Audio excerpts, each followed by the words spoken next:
première expérience de montage en tant que telle, c'était un diaporama. On a fait une suite d'images fixes sur une bande sonore. Et alors déjà là, il y avait quelque chose qui m'intéressait, c'était la mise en rythme comme ça, c'était vraiment du cut quoi. Du cut avec du noir, donc c'était fabriqué comme ça, une bande son, un qui donnait les tops, et l'autre avec le vrai son, donc j'avais bricolé un truc comme ça et j'avais trouvé ça très intéressant.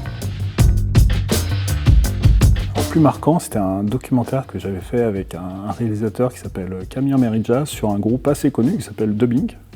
C'était plus d'1 an de tournage, sur plein de concerts, donc il y a eu une certaine vérité qui est apparue, et puis ça reste un film, je pense, qui fait date, à la fois dans le monde de la musique, et aussi une photographie, parce que c'était un peu mon côté ancien stéphanois, on parle comme ça de gens qui me sont chers, donc c'était pour moi marquant. Alors, c'était pas forcément techniquement le plus extraordinaire, mais il y avait quand même 150 heures de rush à gérer, ce qui était quand même pas rien, donc il y avait un gros beau projet, émouvant pour moi.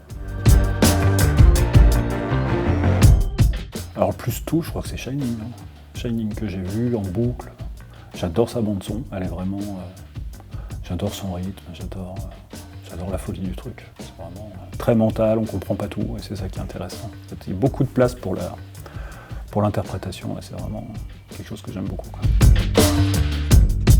Ah, je m'en souviens bien, c'est un ZX 81 quand j'avais 11 ans.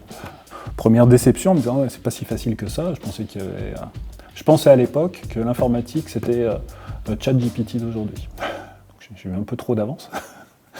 Très rapidement, au niveau de l'informatique, j'ai pu fabriquer moi-même mes propres pièces de mes petites mobylettes à moi, et ça m'a vraiment beaucoup plu. Et voilà, c'était le début comme ça d'un truc qui a duré.